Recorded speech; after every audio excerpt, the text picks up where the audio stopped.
As the scientific community continues to wrestle with the question of whether 3I Atlas is an interstellar comet or a technological object equipped with some intelligent guiding system, I think the main reason why we should keep open the possibility that it is the latter is because that is the only way to have a nearly real time two-way communication with any other intelligent civilization. Given the enormous cosmic distances and the constraint imposed by the principle of speed of light, there cannot be any hope of a meaningful back and forth with any other intelligent civilization outside of our solar system because of the time lag. As an aside, NASA's Voyager 1 is now about one light day away from us. As of recording this segment this morning, it is about 25.2 billion kilometers from us. It takes light and hence radio signals 23 hours and 31 minutes one way. Even talking to Voyager 1 is almost a 48-hour cycle now.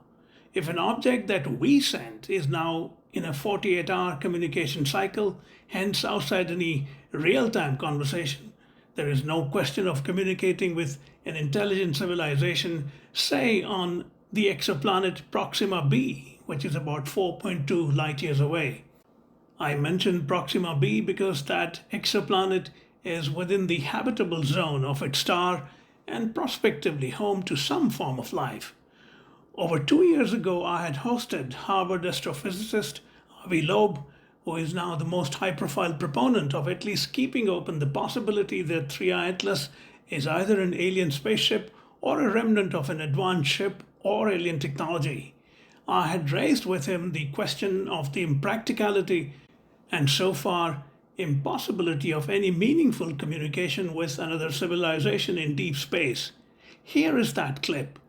It might explain why we should be open to exploring 3I Atlas as a piece of technology, because if it is indeed one, that will be the only way to have any meaningful communication with those who are not us. Do you ever see a time when two intelligent civilizations, one of which would be us, communicating? And I ask because of the constraint imposed by the speed of light.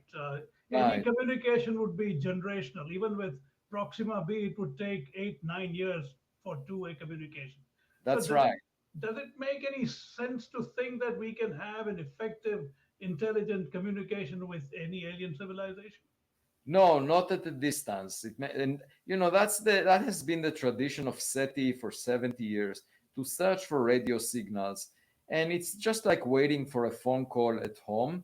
I think a much more effective method is the one that I'm involved in, which is to go out to our backyard and search for objects, any packages delivered to our mailbox.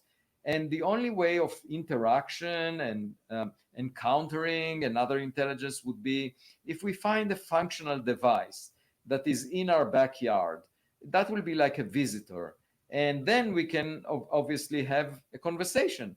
If it has intelligence, it could have artificial intelligence, not necessarily biological intelligence, and we can try to figure it out. That is, in my mind, the only way of communicating with something that originated from another civilization. As you say, otherwise it takes very long times for any communication.